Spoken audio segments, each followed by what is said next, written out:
क्यों ऐसा लगता है, क्यों दुनिया के एक बड़े अखबार ने, जो दुनिया का सबसे पुराना लोकतंत्र है, यह बात बार बार मैं अपनी लेक्चर में रिपीट करता हूं, दुनिया के सबसे पुराने लोकतंत्र में, दुनिया के महान देश के एक अखबार के एडिटोरियल ने 2014 में जो अपना एडिटोरियल लिखा, इसलिए मैं बार बार कहता हूं कि हमें शायद गलत तरीके से इतिहास बताया गया है, क्योंकि इतिहास बताने वालों का सत्ता से जो गठजोड़ था, इसलिए इतिहास की हर पंक्ति सत्ता को कैसे सुख पहुंचाए इसी हिसाब से लिखा गया। लिहाजा हुआ यह कि जो लोगों को इतिहास बताना चाहिए था, उन्होंने सुविधा में अपने आप को बेच दिया। लिहाजा मैं यह मानता हूं कि समाज के बदलने से जो बदला वो आपको नजर आ रहा है।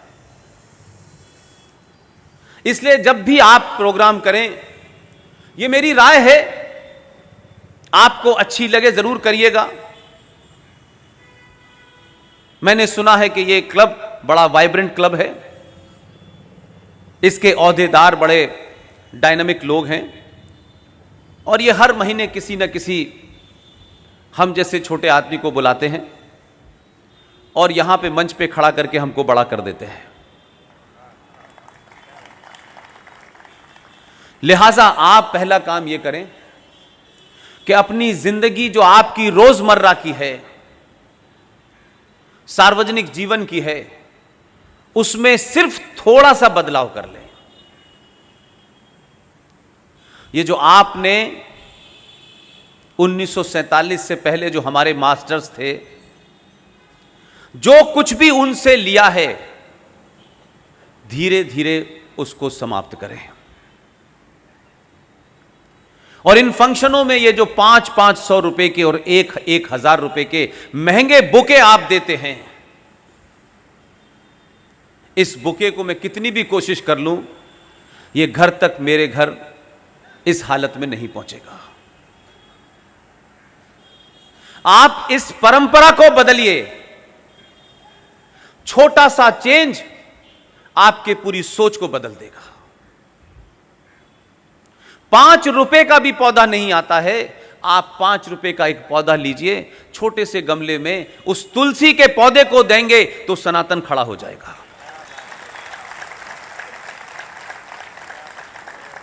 आज कुछ टेलीविजन पे लोग बता रहे हैं कि कोई वायरस आ गया है।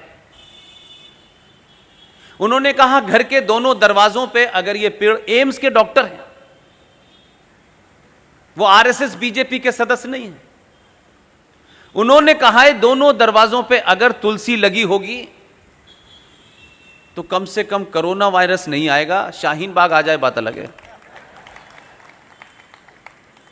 तो बहुत छोटे छोटे काम हैं। आप एक समाज के रूप में, एक जागृत समाज के रूप में, बहुसंख्यक समाज के रूप में अगर ये करेंगे तो आपको जिंदगी में ना हथियार उठाना पड़ेगा, न किसी को गाली देनी है, न पत्थर चलाना है। आप थोड़े से बदले हैं, बहुत थोड़े से बदले हैं, उससे कुछ लोग सड़कों पे बैठ गए हैं। उनका संकट यह नहीं है, ना उनकी कोई डिमांड है, वो खुद भी नहीं जानते उनकी डिमांड क्या है। ये ऐसे अद्भुत लोग हैं कि 70 साल में ट्रैफिक रूल भारत के क्या हैं ये पता नहीं है, लेकिन CAA पता हो गया है।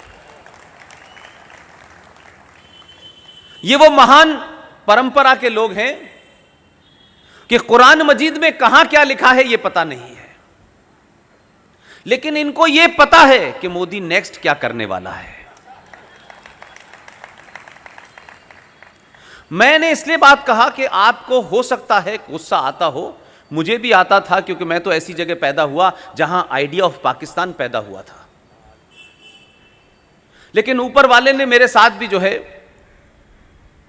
अजीब ही गजब किया है। पैदा अलीगढ़ मुस्लिम विश्वविद्यालय में किया, कुरान पढ़ाया, इस्लाम सिखाया, हदीस बताई, शरिया बताया और मुसलमानों की मक्कारी भी बताई। और जिंदगी के इस पत्रकारिता के सफर में आखिर के 12 साल जो क्रिएशन ऑफ पाकिस्तान है, जिसे वहां के बड़े दानिश्वर ये कहते हैं कि ये जिन्ना ने नहीं बताया, ये अल्लाह मियां की मर्जी से बना है। पाकिस्तान किसी इंसान ने नहीं बनाया है, अल्लाह मियां ने बसाया है। और ये पाकिस्तान जो बना है, इसकी फौज गजवाए हिंद के लिए तैयार की जा रही है। ये वो कहते हैं, हम में से कोई नहीं कहता। तो मुझे 12 साल वहां रख करके अल्लाह मियां ने बड़ा एहसान किया कि समझो इन मूर्खों को भी, ये ऐसी ऐसी गजब की बातें करते हैं कि जितने भी चुटकुले हैं वो सब छूट जाते हैं पीछे। उनकी किताब कहती है कि धरती चपटी है, कंट्राडिक्शन यह है कि रहते गोल पर हैं। किताब में क्या लिखा है वो बताते नहीं हैं, जो नहीं लिखा है उसको पेज नंबर का हवाला देके बताते हैं। और हर गली हर मोहल्ले में एक से एक बड़ा मौलवी दानिश्वर पड़ा है। उनकी अगर आप सुन लें तो आपको जो है स्टैंडिंग कमेटी की जरूरत ही नहीं पड़ेगी। लेकिन मैं उस पर ज्यादा टीका टिप्पणी नहीं करना चाहता, रेफरेंस में बीच बीच में नाम लेता रहूंगा मैं। लेकिन मैं आपसे कुछ कुछ बातें जरूर कहना चाहता हूं। 1000 साल के बाद आपको ऊपर वाले ने एक मौका दिया है, एक अपॉर्चुनिटी दी है। हम सब ये मानते थे कि जो भी कुछ हो रहा है इस देश में, उसमें हमारे अपने लोगों ने ठगा, झूठ बोला, बेईमानी की, यह शिकायत हमको रहती थी। लेकिन यह शिकायत ऊपर वाले ने आपकी खत्म कर दी है, क्योंकि आप जो कुछ कहना चाहते थे, आपके मन में जो विचार थे, आपका जो नैरेटिव था, आप कह नहीं पाते थे।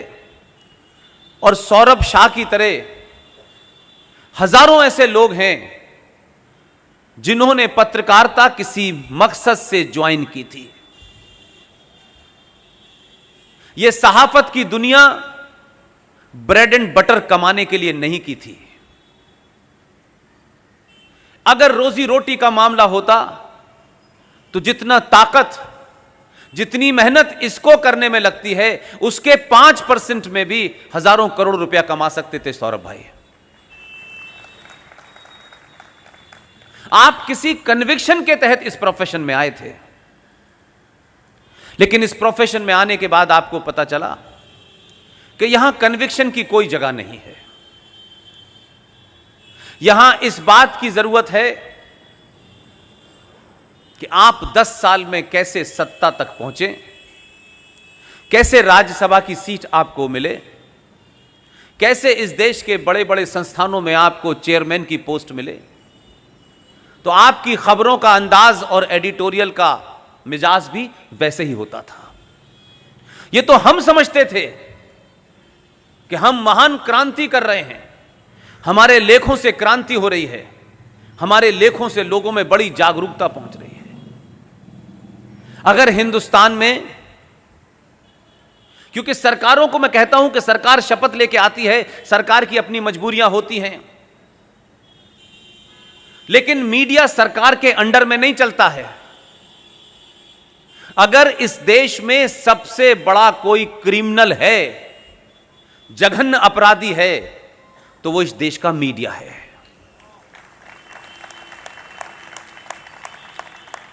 मुझे इसमें कोई दरकार नहीं है कि आप अपने विचार एडिटोरियल पेज पे लिखें, क्योंकि वो पेज बनाया ही इसीलिए गया है। लेकिन ऐसा नहीं हो सकता कि आप हर पन्ने में वो खबर छापें जो आपकी ख्वाहिश हो। और अगर आप अपनी ख्वाहिश को खबर बनाएंगे